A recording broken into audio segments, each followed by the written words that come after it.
네, 여러분 안녕하세요. 갓즘 말씀 한끼 히즈 스토리 큐티 나눔 시간입니다. 오늘 말씀은 마가복음 11장 12절에서 26절까지의 말씀입니다. 오늘 말씀에서 예수님께서는 그 성전을 청소하시는, 예수님이 바닥을 닦고 걸레질을 하고 그런 청소가 아니라 성전을 정결하게 하시는 일이 오늘 말씀 가운데 담겨 있습니다. 성전의 본래의 기능, 하나님께 예배하고 하나님을 만나고 또 하나님의 뜻이 무엇인지를 듣고, 그런 원래의 기능이 심각하게 훼손되어 있던 성전의 모습을 예수님은 보셨습니다. 그 모습을 이제 비유적으로 보여주고 있는 것이 바로 잎이 무성하지만 열매는 없었던 무화과 나무와 같습니다. 이스라엘을 포도나무 또는 무화과 나무로 종종 비유를 하는데, 이 무화과 잎이 무성하고 그러면 이제 열매가 잘 나와야 되는데, 신기한 거는 잎은 무성하고 뭔가 있을까 기대하는 마음으로 나아갔지만 아무 열매도 없고, 또 그때가 무화과의 때가 아님이라 라고 성경은 말하고 있습니다. 제가 예전에 읽었던 어떤 책에서는 이 무화과 나무는 그 열매가 먼저 생기고 그 다음에 잎이 무성해진다라고 제가 그 어떤 주석에서 읽었던 기억이 나는데, 잎이 이렇게 무성하니까 당연히 열매도 있어야지 했는데 아무것도 없었다는 거예요. 그러면서 예수님께서 이제 성전 안에 들어가셨더니 성전 안에서 이제 수많은 매매 행위가 이루어지고 있어요. 짐승을 팔고 사고, 또 정말 귀한 마음으로 이제 이 성전을 예수님이 왜 책망하셨냐면, 어떤 사람이 정말 자기가 하나님께 바치기 위해서 소중하게 이렇게 짐승을 준비해서 성전까지 가져왔는데, 이 성전 안에 있는 자들이, 그 제사장들이 어떻게 평가를 하냐면, 야, 네가 가져온 소 그거 흠이 있더라. 이런 문제가 있더라. 아, 네 건 못 쓰겠으니까 그거 우리한테 넘기고 이거 돈으로 쳐줄 테니까 이 돈 가지고 성전에서 파는 저 소 또는 저 짐승으로 대신 예배드려라, 이렇게 말했다는 거예요. 실상은 그 소는 문제가 없는 소였어요. 상처도 없고 문제도 없는데 제사장들이 이제 자기가 평가하는 거예요. 아니야, 이건 이런 문제가 있어.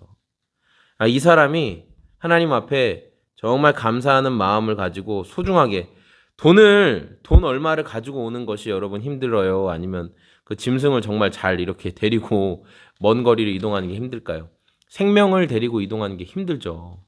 그렇게 해서 이렇게 상처 없이 잘 데려왔는데 성전 안에서는 돈이 안 된다는 거예요. 왜 네가 그걸 갖고 왔냐? 아, 이거 돈도 안 되는데. 그래서 네 거는 문제가 있고 성전에서 파는 거 가져다 써라, 이렇게 말했다는 거예요. 자기가 해야 될 일을 제대로 안 하는 거죠, 제사장들이. 왜냐하면 돈에 눈이 멀어서. 자, 그러니까 예수님께서 성전에 들어가셔서 상을 뒤집어 엎고 짐승들 매매하는 자들 막 노끈으로 채찍을 만들어서 막 땅을 치시면서 다 나가라, 짐승들도 다 쫓아내고 다 나가셨어요. 그리고 이곳은 만민이 기도하는 집이다. 하나님이 이곳은 내 집은 만민이 기도하는 집이라고 말씀하셨는데 너희가 완전히 강도의 소굴을 만들어 놓고 여기서 아주 돈에만 정신이 팔려 있구나. 회복하기를 원하셨어요. 그리고 그 일을 진행하셨어요. 그리고 제자들은 다음 날 예수님께서 무화과 나무에 나가셨다가 전날 이건 문제가 있었다, 그리고 무화과 나무 열매 없는 것을 보고 저주하신 것을, 그 나무를 다시 보고 나무가 뿌리째 말라 있는 것을, 그러니까 완전히 다 말라버린 거죠. 땅을 파서 뿌리가 말랐네, 이렇게는 안 했을 거 아니에요. 봤는데 너무 심각하게 말라버려서 이건 뿌리까지 다 말라버렸구나, 이렇게 말할 수밖에 없는 상황. 그러니까 예수님이 하신 말씀이 뭐냐면 하나님을 믿으라, 이러는 거예요. 그러면서 갑자기 22절, 하나님을 믿으라. 내가 진실로 너에게 이르노니 누구든지 이 산더러 들려 바다에 던져지라 하면 그 말하는 것이 이루어질 줄로 믿고 마음에 의심하지 아니하면 그대로 되리라. 그래서 믿음을 가지라고 갑자기 말씀하세요. 왜 이런 말씀하셨을까? 성전은 화려했죠. 성전은 대단하고 성전에서 많은 뭐 매매도 이루어지고 막 엄청나게 많은 짐승도 잡고 뭐 피도 뿌려지고 짐승 소리도 들리고 뭐 죄의 행위도 행해졌지만 그래서 하나님을 향한 진짜 믿음을 가지고 행한 모습들이 없었다는 거예요. 제사장들은 돈 벌기에 바빴고 또 많은 백성들도 그저 형식적으로 그저 습관적으로 그저 해야 되니까 관습적으로 죄의 행위를 많이 행했다는 거죠. 오히려 예수님은 하나님께서 원하시는 것은 뭐냐? 믿음을 갖는 것. 하나님을 믿으라. 그리고 그 믿음을 가지고 24절에 그러므로 내가 너에게 말하노니 무엇이든지 기도하고 구하는 것은 받은 줄로 믿으라. 그리하면 너에게 그대로 된다.